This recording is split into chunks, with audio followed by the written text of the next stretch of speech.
अध्याय 100 खतरा। दाई मोबाई मर गया। चूबाई ने अपनी भौहें उठाई। दाई वेइसी की कुशलता से थोड़ा हैरान।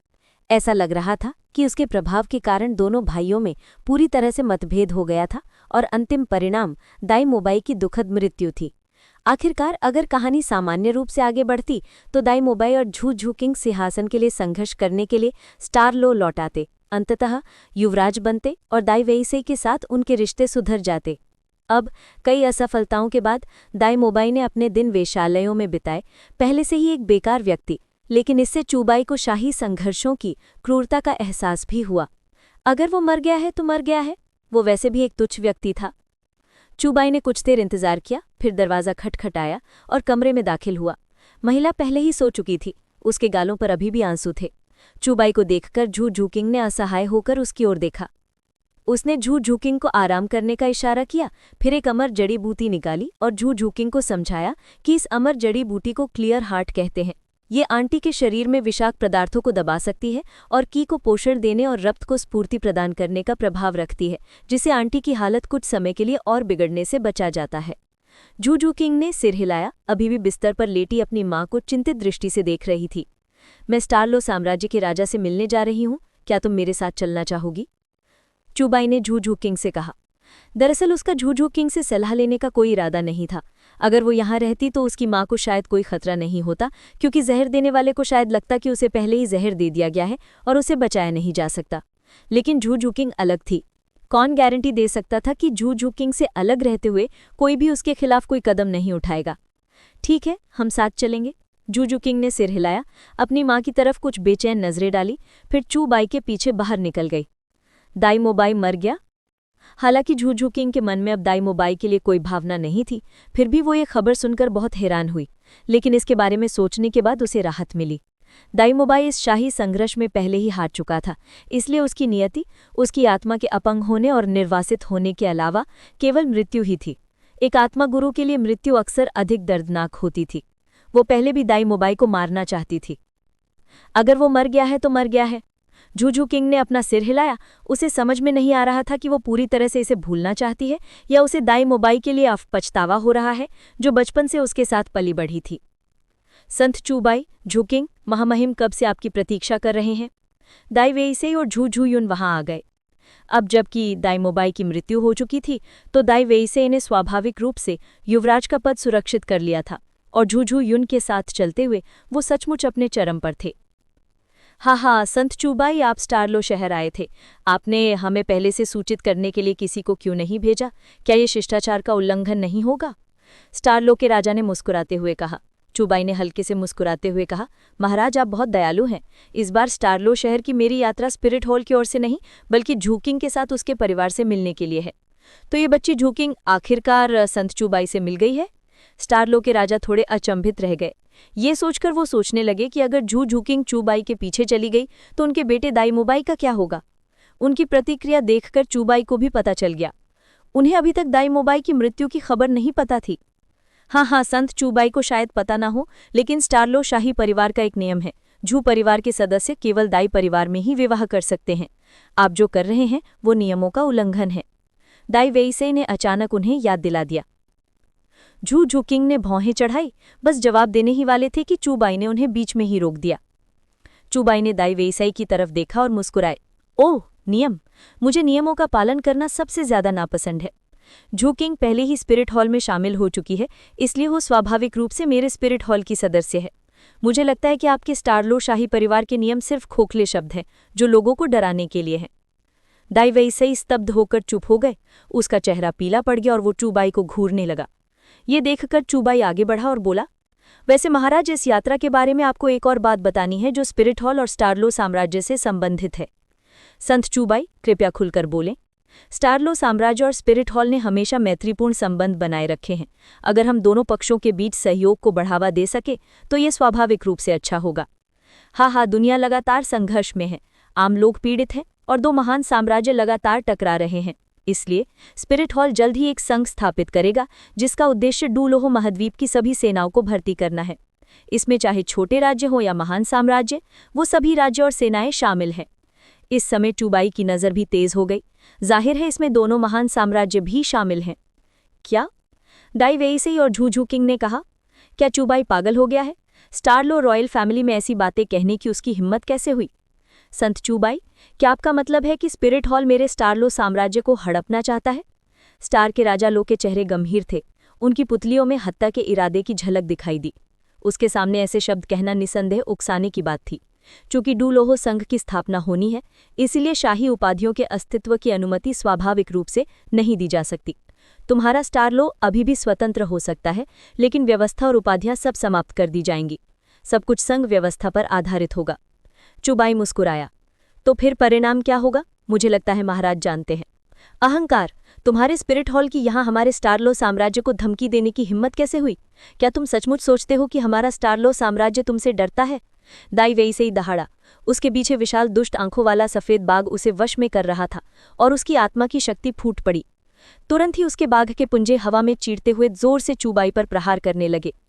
दाई वेईसेई की शक्ति बहुत ज्यादा थी, लेकिन जैसे ही वो चूबाई पर वार करने ही वाला था, एक अदृश्य अराजकता आभा ने उसे उड़ा दिया। वो जमीन पर गिर पड़ा और कई मुंह खून थूका। चूबाई ने हाथ हिलाया। लगता है बातचीत टूट गई है। ठीक है, क्योंकि इस यात्रा का उद्देश्य पूरा हो गया है, तो मुझे नहीं लगता हमें और देर करनी चाहिए। झू किंग, चलो। झू किंग ने सिर हिलाया। जब तक वो अपनी माँ को ले जा रही है, इस जगह पर रुकने लायक कुछ भी नहीं है। इसलिए वो बिना किसी हिचकिचाहट के चूबाई के पीछे भव्य भवन से बाहर निकल गई। इस अध्याय का अंत। अध्याय 101। प्रबल प्रतिरोध। कमरे के अंदर युगवान और गुइमेई प्रकट हुए। युगवान ने तुरंत अपने चीरोंग तोंग तियानजू यानी 7 खजानों वाला चमकदार टाइलों वाला शिवालय या गुलदाउदी अविनाशी वज्र की शक्ति का प्रयोग किया, जो एक सुनहरे प्रकाश में परिवर्तित हो गई, जिसने झू झू किंग की मां को घेर लिया। फिर उसने कहा, चिंता मत करो संत, मेरे चीरोंग तोंग तियांगजू की सुरक्षा में उसे कोई नुकसान नहीं होगा। अच्छा, तुम दोनों आगे बढ़ो, मैं इन लोगों के साथ कुछ मज़ेदार खेल खेलूंगा। चूबाई हल्के से मुस्कुराया और आसपास का तापमान अचानक झुलसाने लगा। चूबाई ने अपने सिंदूरी पक्षी जैसे पंख फैलाए और आकाश में उड़ गया। स्टार लॉ शहर से निकलने से पहले ही उसने देखा कि आत्मा गुरु एक एक करके उसका पीछा कर रहे हैं। दाई वेईसेई और झू झू युन उनमें से थे। तुम्हारे अभी के शब्द हमारे स्टार लॉ साम्राज्य के विरुद्ध युद्ध की कार्रवाई हैं। तुम स्टार लॉ साम्राज्य और स्पिरिट हॉल के बीच लंबे समय से चले आ रहे मैत्रीपूर्ण और शांतिपूर्ण संबंधों को नष्ट कर रहे हो। इसलिए हमें तुम्हें पकड़ने का अधिकार है। भले ही हम तुम्हें मार न सकें, हम तुम्हारे गुरु को तुम्हें छुड़ाने के लिए स्वयं बुलाएंगे। दाई वेईसेई ने गहरी आवाज में कहा।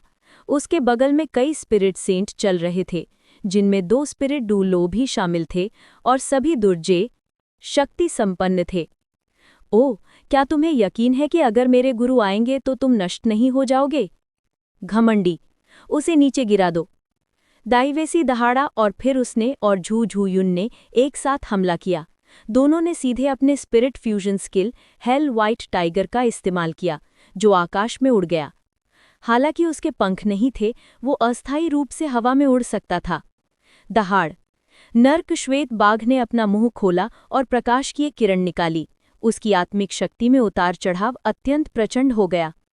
आकाश में चूबाई ने अपनी आत्मिक शक्ति छोड़ी और उसी समय अराजकता की आभा व्याप्त हो गई, जिसने नर्क श्वेत बाघ के आक्रमण का सामना किया। चूबाई ने जू किंग को एक सुरक्षित स्थान पर बिठाया, फिर अपने सिंदूरी पक्षी जैसे पंख फैलाकर धीरे धीरे आकाश में ऊपर चढ़ गया। उसकी निगाहें शांति से सामने खड़ी भीड़ पर घूम गई। तभी एक और आकृति सामने आ गिरी। वो स्टार लॉ का राजा था। हालांकि स्पिरिट हॉल की शक्ति प्रचंड है, फिर भी अगर वो स्टार लॉ साम्राज्य पर कब्जा करना चाहता है तो उसे इसकी कीमत चुकानी होगी। उस पर 8 आत्मिक वलय प्रकट हुए, वास्तव में एक आत्मा डूलो स्तर की शक्ति। चूबाई ने अपना सिर हिलाया। जैसा कि मैंने पहले कहा था, अगर जू किंग यहाँ पैदा नहीं होता तो मैं तुमसे किसी भी विषय पर चर्चा करने की जहमत भी नहीं उठाता। पूरे डूलोव महाद्वीप को एकीकृत करने के लिए युद्ध अनिवार्य है। चूंकि ऐसा ही है, तो अब दुनिया को इसकी घोषणा करने का एक अच्छा मौका है। चूबाई का पूरा शरीर अराजकता की आभा से आच्छादित था। उसके पैरों के नीचे 3 भयानक लाख साल पुराने आत्मा के छल्ले उभर आए। उसके पीछे एक प्रेत आकृति समय के सागर में आगे बढ़ी और धरती को हिला देने वाली ची का विस्फोट हुआ, जिसने स्वर्ग और पृथ्वी को विस्मित कर दिया। धमाका। भयानक दबाव तुरंत छा गया। चूबाई अकेले दर्जनों शक्तिशाली शक्तियों का सामना करते हुए अपनी पूरी शक्ति से वहां मौजूद सभी को डरा रहा था। जुड़वा आत्माएं, दाईवेसी ने अविश्वास से कहा। उसे अच्छी तरह याद था कि चूबाई के पास पहले 5 आत्मा के छल्ले थे। उसने सोचा था कि उसके 4 काले और 1 लाल आत्मा के छल्ले ही काफी भयानक हैं, लेकिन उसने कभी नहीं सोचा था कि उसके पास 3 और लाख साल के आत्मा के छल्ले होंगे। आज मैं ज़ूकिंग के साथ रिश्तेदारों से मिलने जा रहा हूं और मैं ज्यादा हताहते नहीं करना चाहता। खैर, संदेश पहुंच गया है। स्टार लॉ, तुम क्या चुनते हो ये तुम्हारा मामला है, लेकिन मुझे रोकने की हिम्मत तुम्हें किसने दी? चूबाई के हाथ में अराजकता का प्रकाश संघनित हो गया। फिर उसके पीठ पर लगे सिंदूरी पक्षी के पंख अचानक खुल गए, जिससे एक विशाल सिंदूरी पक्षी अग्नि निकली जो आकाश में फैल गई और भीड़ की ओर नीचे की ओर फट पड़ी। भयानक लपटों को महसूस करते हुए नर्क का श्वेत बाघ एक बार फिर आकाश में उड़ गया, अपनी सारी आत्मिक शक्ति को एक भेदक प्रकाश में संघनित कर दिया जो बाहर निकल गया। प्रकाश की किरण सिंदूरी पक्षी अग्नि से टकराई और जैसे ही दोनों टकराए, चारों ओर एक अत्यंत शक्तिशाली आफ्टरशॉक फैल गया। धमाका। नर्क का श्वेत बाघ सीधे आकाश से नीचे गिर पड़ा, अलग होने के लिए मजबूर हुआ। दाईवेसी की आंखें चौड़ी हो गई। उसने कई मुंह खून खासा और कमजोर होकर जमीन पर गिर पड़ा। पहला आत्मिक कौशल, घास चरित्र तलवार कला। 9 पत्तों वाली तलवार घास उभर आई, जिससे राक्षसी तलवार की रोशनी निकल रही थी। तलवार की रोशनी मानो सूर्य, चंद्रमा और तारों को हिला रही थी, स्पेस को चीरती हुई। कुछ आत्मा सेंटों ने तलवार के ऐसे भयानक इरादे को महसूस करते हुए तुरंत ही भय से लड़ने की इच्छा खो दी। क्या भयानक शक्ति है! उसके पास इतनी शक्ति कैसे हो सकती है? तारों का राजा लोआ और भी हैरान हो गया। अब उसे समझ में आ गया था कि चूबाई का आना सिर्फ एक शक्ति प्रदर्शन था। शायद ये ज़ूकिंग के सम्मान में भी था, वरना चूबाई शायद उन्हें सोचने का मौका ही नहीं देता। ये युवक बहुत भयानक था। क्या मुझे उसे मार ही देना चाहिए? अगर वो बड़ा हो गया तो? स्टार राजा लोआ ने आसपास देखा। उसके समेत 3 आत्मा डूलो थे। उसके हिसाब से चूबाई को मारना कोई मुश्किल नहीं था, लेकिन क्या वो सचमुच चूबाई को मारने के परिणाम भुगत सकता था? अगर कुल शक्ति की तुलना की जाए तो स्पिरिट हॉल को पूरे डूलोव महाद्वीप में सबसे शक्तिशाली कहा जा सकता है। चूबाई के हाथ में भयानक तलवार का इरादा महसूस करते हुए, जो स्वर्ग और पृथ्वी को विस्मित करने के लिए पर्याप्त था, स्टार राजा लुआ ने अंत में कमजोरी से आह भरी, छोड़ो, तुम जा सकते हो। जैसे ही उसने बोलना समाप्त किया, चूबाई के पास 2 आकृतियां प्रकट हुईं। वे युगवान और गुईमेई थी, 2 उपाधि प्राप्त डूलो। एक ये देखकर स्टार राजा लोआ ने भी राहत की सांस ली। शुक्र है उसने कोई हरकत नहीं की। महाराज, ये कनिष्ठ अब विदा लेगा। मुझे उम्मीद है कि आज की घटनाएं हमारे सौहार्दपूर्ण संबंधों को नुकसान नहीं पहुंचाएंगी। आखिरकार मैं एक बहुत ही दयालु व्यक्ति हूं। चूबाई हल्के से मुस्कुराया और उसके हाथ में 9 पत्तों वाली तलवार धीरे धीरे गायब हो गई। फिर वे चारों स्टारलॉ शहर के ऊपर एक साथ गायब हो गए। किसी ने भी आगे बढ़कर उन्हें रोकने की हिम्मत नहीं की। चूबाई के जाने के बाद स्टार राजा लोआ ने कुछ कमजोरी से कहा, क्या स्पिरिट हॉल है? क्या स्पिरिट हॉल है? क्या वे अपनी महत्वाकांक्षाओं को नहीं छिपा रहे हैं? वे वास्तव में मेरे स्टारलॉ शहर को खतरे में डालने आए हैं। पिता राजा, स्पिरिट हॉल बहुत घमंडी है। मेरा सुझाव है कि हम स्पिरिट हॉल पर सीधे युद्ध की घोषणा कर दें, नहीं तो हेवेंडू साम्राज्य के साथ मिल जाएं। हम और स्पिरिट हॉल के पास लड़ने का मौका जरूर होगा। दाईवेसी ने कुछ अनिच्छा से कहा। आज चूबाई ने अकेले उनके कई शक्तिशाली लोगों को डरा दिया था। अगर ये बात फैल गई तो स्टार लॉ साम्राज्य शायद पूरी तरह से हंसी का पात्र बन जाएगा। स्टार राजा लोआ मुड़ा और चला गया। संत, क्या स्टार लॉ साम्राज्य के उन लोगों के पीछे यूं ही चले जाना हमारे लिए बहुत ज्यादा उदारता नहीं है? गुईमेई ने पूछा। ठीक है, उद्देश्य पूरा हो गया है। अब सबसे जरूरी काम है कि आंटी को जल्दी से स्पिरिट हॉल वापस इलाज के लिए ले जाना। उन्हें जहर बहुत ज्यादा है और उन्हें पुराने जहर से उपचार की आवश्यकता है। चूबाई ने फिर ज़ू किंग से कहा, अगर मैं किसी दिन स्टार लॉ को सचमुच नष्ट कर दूं तो तुम मुझसे नाराज तो नहीं हो जाओगी ना? मुझे हमेशा से उस जगह से नफरत रही है, और इसके अलावा मैं स्पिरिट हॉल में शामिल हो गया हूं और तुमने मेरी माँ को बचाया है। मैं तुमसे नाराज कैसे हो सकती हूँ? मुझे तो तुम्हें धन्यवाद देना चाहिए। ज़ू किंग ने चूबाई का हाथ पकड़कर धीरे से कहा। अध्याय 102 कियान रेनिक्सियो की हार।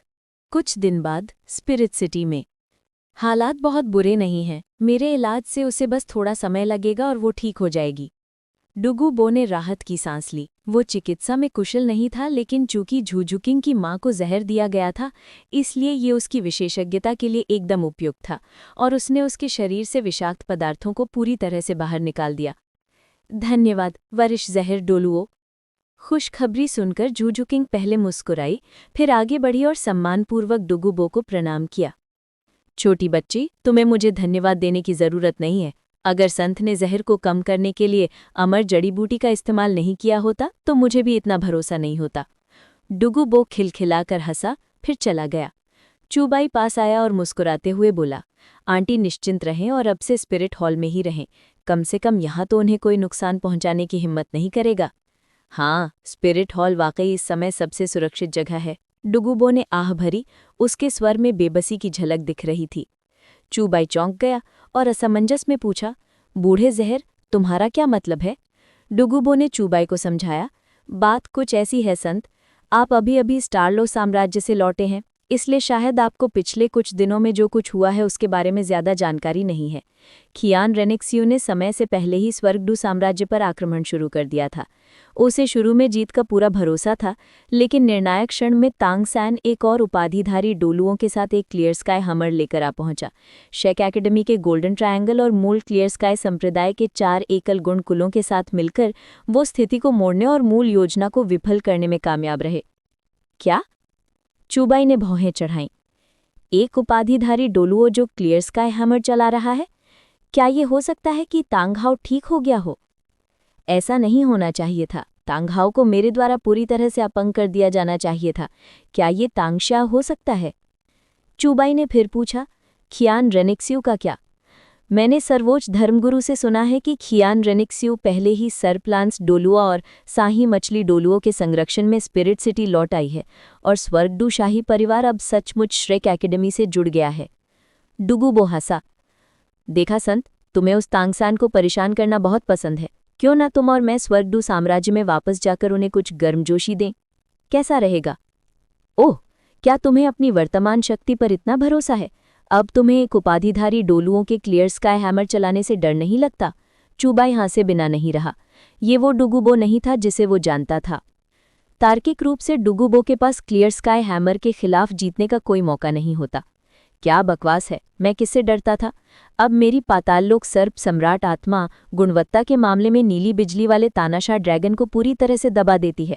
शायद ये उस रहस्यमय गोल्डन पवित्र ड्रैगन आत्मा को भी टक्कर दे सकती है, और मेरे स्तर 95 की शक्ति के साथ मुझे कौन मार सकता है? डुगुबो ने आत्मविश्वास से अपनी छाती थपथपाई। ये सुनकर चूबाई भी हैरान रह गया। एक आत्मा जो गोल्डन पवित्र ड्रैगन के बराबर है। ऐसा लगता है कि अमर जड़ी बूटी ने सचमुच डुगुबो को सबसे बड़ा अवसर दिया। ठीक है, हम कल निकलेंगे। चूबाई मान गया। चूबाई ने झुझुकिंग और उसकी मां को बिठाने के बाद उन्हें फिर से परेशान नहीं किया। कमरे से बाहर निकलने की कुछ देर बाद उसने निंग रोंगरोंग को हाथ हिलाते हुए अपनी ओर आते देखा। चूबाई, मैंने सुना है कि तुम स्वर्गडू साम्राज्य जा रहे हो। चूबाई ने सिर हिलाया। क्या तुम भी आ रही हो? मैंने सीनियर डुगुबो से भी सुना है कि स्वर्गडू साम्राज्य में अब कई शक्तिशाली लोग हैं। क्यों न मैं दादाजी तलवार या हड्डी वाले दादाजी को तुम्हारे साथ चलने को कहूं, तुम्हारा मनोबल बढ़ाने के लिए? निंग रोंगहोंग ने अपनी मुट्ठी उठाई और हवा में लहराई। चूबाई बिल्कुल असहाय था। तुम्हें मुझ पर ज्यादा भरोसा नहीं है ना? लेकिन अगर तुम साथ आओ तो कोई बात नहीं। तुम काफी समय से साथ खजाने वाली ग्लेस स्टाइल स्कूल नहीं गई हो ना? है, तो बात बन गई। निंग रोंगरोंग मुस्कुराई और मुड़ गई, लेकिन उसी क्षण उसे थोड़ी निराशा हुई। उसका मूल उद्देश्य चूबाई से ये बातें कहने का नहीं था, लेकिन जब ये बातें उसके होठों तक पहुंची तो वो इन्हें बोल नहीं पाई। मुझे उम्मीद नहीं थी कि वो छोटा बदमाश इतना सक्षम होगा वास्तव में इतने कम समय में 4 एकल गुण कुलों को एकीकृत करने में। लेकिन उसने ये कैसे किया? क्या ये हो सकता है कि वो पहले से ही एक आत्मा सम्राट है? चूबाई के बायरी सामने आई, और इस बार श्रेक एकेडमी में दूर ल्यू अर्लोंग उस पर ज्यादा ध्यान दे रहा था। हालांकि चूबाई की पिछली डायरी की सामग्री ने ल्यू अर्लोंग को यू श्याओकांग के चरित्र पर कुछ संदेह पैदा किया था, लेकिन ये उसे यू श्याओकांग से संबंध तोड़ने की हद तक नहीं पहुंचा था। इसलिए इस बार उसने खियान रेनिक्सियो की योजना को विफल करने के लिए यू श्याओकांग और तांगसान का पीछा किया। मुझे ये कहना होगा कि वो वास्तव में असुर देवता के कृपा के पात्र होने के योग्य है। भले ही उसने अपना असली मौका गंवा दिया हो, उसके लिए एक बिल्कुल नया मौका इंतजार कर रहा है। लेकिन मुझे जिज्ञासा है, ये आदमी खियान रेनिक्सियो के खिलाफ दोबारा दाव लगाकर तो नहीं जीतेगा ना? अगर ऐसा है तो खियान रेनिक्सियो के पास वास्तव में कोई दिमाग नहीं है। तांगसान कैसा इंसान है? वो तब दाव लगाता है जब वो जीत नहीं पाता। उसकी ये चाल कभी नाकाम नहीं होती। उसने खियान रेनिक्सियो को कई बार सीधे तौर पर हराया है। काश औरतें, जब वो वापस आएगी तो मैं उसका पूरा मजाक उड़ाऊंगा। इस समय खियान रेनिक्सियो, मैं उस आदमी के चेहरे की कल्पना कर सकती हूँ। वापस जाने पर उसके द्वारा मजाक उड़ाए जाने के बारे में सोचकर ही मुझे अचानक थोड़ी अनिच्छा महसूस हो रही है। खियान रेनिक्सियो, तुम बस मेरा इंतजार करो। अगली बार जब हम मिलेंगे तो मैं तुम्हें ज़रूर मार डालूंगी। खियान रेनिक्सियो ने शुरू में सोचा था कि चूबाई की इतनी सारी डायरियां पढ़ने के बाद उसे तांगसान की बुनियादी समझ हो गई थी, ये जानते हुए भी कि वो सीधा साधा नहीं है। लेकिन वो फिर भी लापरवाह थी और तांगसान से हार गई थी। वो सिर्फ खुद को मूर्खता का दोषी मान सकती थी।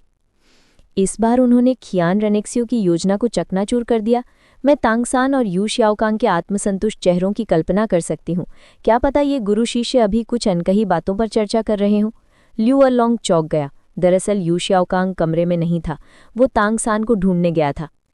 मैं इस डायरी से गुमराह नहीं हो सकता। छोटे सान और श्याओकांग दोनों पूरे स्वर्गदू साम्राज्य के लिए हैं। वो बिल्कुल वैसे नहीं है जैसा इस डायरी में लिखा है। अफवाहों पर विश्वास मत करो, अफवाहें मत फैलाओ। ल्यू अरलोंग की निगाहें स्थिर थीं और उसने अपना सिर हिलाया। तो ल्यू अरलोंग में भी बिल्कुल दिमाग नहीं है। क्या उसने कभी सोचा है कि यू श्याओकांग ने अपना एक हाथ कैसे खो दिया? क्योंकि उसने मुसीबत खड़ी की और फिर दाई मुबाई को उसका दोष दे दिया। यहाँ तक कि जाओ वूजी भी इसे बर्दाश्त नहीं कर सका और उसने अपना एक हाथ अपंग कर लिया, वरना शायद सभी उसके हाथों मारे जाते। ये आदमी अभी भी पूरी तरह आश्वस्त है। उसे विश्वास है कि बीबी डोंग उसके साथ कुछ भी करने की हिम्मत नहीं करेगी। मुझे लगता है कि उसे बचाया नहीं जा सकता। इसके बारे में बात करते हुए स्टारलू साम्राज्य की इस यात्रा में जिस बात ने मुझे आश्चर्यचकित किया वो ये थी कि दाई मुबाई दे रही थी। बात करते हुए स्टारलू साम्राज्य की इस यात्रा में जिस बात ने मुझे आश्चर्यचकित किया वो ये थी कि दाई मुबाई मर गया था। लेकिन अगर ऐसा है तो क्या हुआ यूहाऊ भी नहीं चला गया होता? वो भाग्य का सच्चा बच्चा था। सब लोग दंग रह गए। श्याओवू, निंगरोंगरोंग और ल्यू अरलोंग सभी एक साथ जम गए। दाई मुबाई मर गया था। अध्याय 103। चूबाई का तांग संप्रदाय पर अचानक हमला। अच्छा हुआ, उस आदमी को बहुत पहले ही मर जाना चाहिए था। उसने मुझे बिना वजह फंसाया। मुझे दादाजी तलवार से उसे कटवा देना चाहिए था। अगर दाई मोबाई मर जाता तो निंग रोंगरोंग स्वाभाविक रूप से खुश होती। वह दाई मोबाई से नफरत करती थी और चाहती थी कि वह उसे मार सके। जियोवू की बात करें तो वो एक पल के लिए थोड़ी हैरान हुई, फिर ज्यादा प्रतिक्रिया नहीं दी। दाई मोबाई के बारे में भी उसकी कोई अच्छी राय नहीं थी। श्रेक अकेडमी में अगर तांगसान न होता तो शायद वह दाई मोबाई से बात करने की जहमत न उठाती। सबसे ज्यादा प्रतिक्रिया तो लियो अरलोंग की ही होनी चाहिए।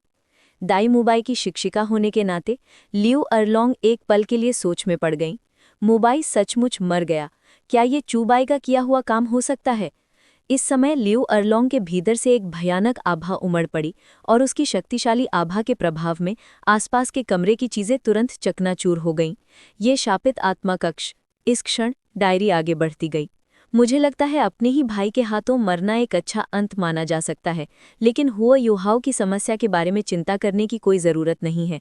चूंकि वह भागी का पुत्र है, इसलिए इस दुनिया में जन्म लेने के लिए उसके पास कोई ना कोई रास्ता ज़रूर निकल आएगा। लेकिन अब इन बातों के बारे में सोचना व्यर्थ है। भाग्य की किसे परवाह है या नहीं? मैं किसी दिन स्टार डू महान वन जाऊंगा और तियानमेंग हिमकीड़ा खोद कर निकाल लूंगा। देखते हैं तब तुम्हारा भाग्य कैसा होगा। इसकी बात करते हुए दितियन और गु युएना को भी स्टारडू महान वन के सबसे गहरे हिस्से में सोना चाहिए, है ना? मुझे आश्चर्य है कि क्या उन दो लोगों ने टाइटन विशाल वानर ने इसे भांप लिया है। जब मेरे पास पर्याप्त शक्ति होगी तो मैं खुद जाकर देखूंगा। डायरी यहीं समाप्त हुई। होस्ट ने रैंक डायरी का निर्माण पूरा कर लिया है और उसे इनाम मिला है। पंगु कुल्हाड़ी का छठा स्पिरिट रिंग, 1,00,000 साल का स्पिरिट रिंग जिसमें अनोखी स्पिरिट क्षमता है, एक विचार स्वर्गीय प्रकाश।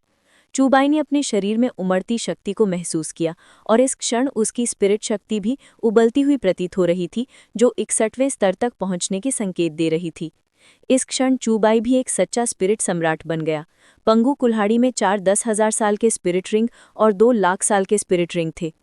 सिस्टम को शायद चिंता थी कि मेरे पास इतने सारे कौशल होंगे कि मैं उनके नाम याद नहीं रख पाऊंगा, इसलिए उसने मुझे एक अनोखी स्पिरिट क्षमता प्रदान कर दी। चूबा को इस बारे में कोई शिकायत नहीं थी। एक अनोखी स्पिरिट क्षमता का लाभ यह है कि इसमें अत्यंत भयानक शक्ति होती है। उसकी वर्षों की घंटी, घास चरित्र तलवार कला और थंडर सम्राट खजाना कला, सब कुछ ऐसा ही था। अगले दिन चूबाई झू झूकिंग से मिलने गया। झू झूकिंग को भी पता था कि चूबाई स्वर्गदऊ साम्राज्य जा रहा है, लेकिन उसने उसके साथ जाने की योजना नहीं बनाई थी। आखिरकार उसकी माँ अभी अभी आई थी और उसे अभी भी उसकी देखभाल की ज़रूरत थी। इसके बाद चूबाई बीबीडोंग के घर गया। जहाँ तक मुझे पता है, साफ आकाश हथौड़ा पकड़े हुए उपाधिधारी दोलुआ ही तांग शियाओ होगा। बीबीडोंग ने चूबाई से कहा, जब तुम स्टार लुओ साम्राज्य में थे तब मैंने भी समाचार जानने के लिए लोगों को भेजा था। जिस दिन तुमने तांगहाओ को अपंग बनाया था, तांगसान तांगहाओ को ले गया था, लेकिन तांग शियाओ ने उसे पकड़ लिया। तांगसान को अपनी रक्षा करने की क्षमता देने के लिए तांग शियाओ ने तांगसान को साफ आकाश के 9 निरपेक्ष तत्व और एक अनोखी गुप्त नियमावली भी सिखाई। हालांकि बाद में क्लियर स्काई संप्रदाय के बुजुर्गों को इसका पता चल गया। उन्होंने तांगसान का पीछा करने और उसे मारने के लिए 2 लोगों को भेजा। तांगसान के पास जाने की कोई जगह नहीं थी। वह एक चट्टान पर भाग गया और फिर नीचे कूद गया। अनापेक्षित रूप से उसे तांग शियाओ ने बचा लिया, जो दौड़कर वहां पहुंचा था। फिर तांग शियाओ भी तांगसान का पीछा करते हुए स्वर्गदऊ साम्राज्य पहुंच गया। चूबाई बीबीडोंग से ये खबर सुनकर दंग रह गया। ये कहानी मुझे ऐसी क्यों लग रही है जैसे मैंने इसे कहीं पहले सुनी हो। चूबाई ने अपना सिर खुजाया और बीबीडोंग को चिंता करने के लिए इशारा किया। मास्टर जी, आपको चिंता करने की ज़रूरत नहीं है। भले ही मैं तांग शियाओ को हरा ना सकूं, वह मेरा कुछ नहीं बिगाड़ सकता। इसके अलावा अगर भारी बारिश हो जाए तो तांग शियाओ को भी मारना कोई समस्या नहीं होगी। बीबीडोंग ने कोमल नज़रों से सिर हिलाया।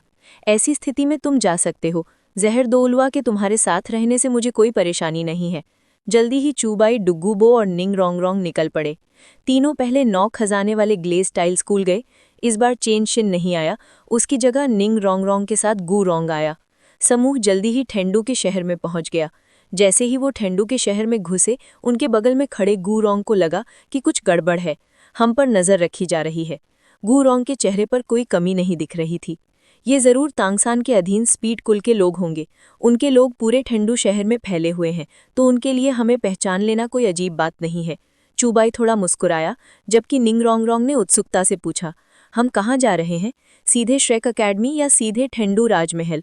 दोनों ही तरीकों से तांगसान और उन्हें आसानी से बाहर निकाला जा सकता है ना? ज़रूरत नहीं है, चलो सीधे किसी और बेहतर जगह चलते हैं। जल्दी ही चूबाई ने सिंदूरी पक्षी के पंख बुलाए और हवा में उड़ गया। उसे ठंडू शहर में एक शानदार इमारत दिखी। दूर से वह एक कमल के फूल जैसी दिख रही थी। मेरा अंदाज़ा सही है, ये बच्चा तांग संप्रदाय का निर्माण कर रहा है, लेकिन लगता है कि यह अभी पूरी तरह से तैयार नहीं हुआ है। बढ़िया, मैं तुम्हारे लिए ईंटें और टाइल्स डाल दूंगा और तांग संप्रदाय पर बिजली गिरा दूंगा। चूबाई का हाथ कांपा और फिर पंगु कुल्हाड़ी चमक उठी। जैसे ही उसके शरीर से आत्मिक शक्ति बाहर निकली, चूबाई का पूरा आभा मंडल उस क्षण अविश्वसनीय रूप से भयानक हो गया। अराजकता आभा ने पंगु कुल्हाड़ी को घेर लिया। जैसे ही चूबाई ने पंगु कुल्हाड़ी नीचे फेंकी, वह अराजकता प्रकाश की एक धारा में बदल गई और जमीन पर जाकर गिरी। धमाका! पूरा ठेंडू शहर कांप उठा। तांग संप्रदाय की नई बनी इमारत सीधे खंडहर के ढेर में धंस गई और पूरी जमीन भी धंस गई। कौन है? अचानक हवा के टूटने की आवाज आई।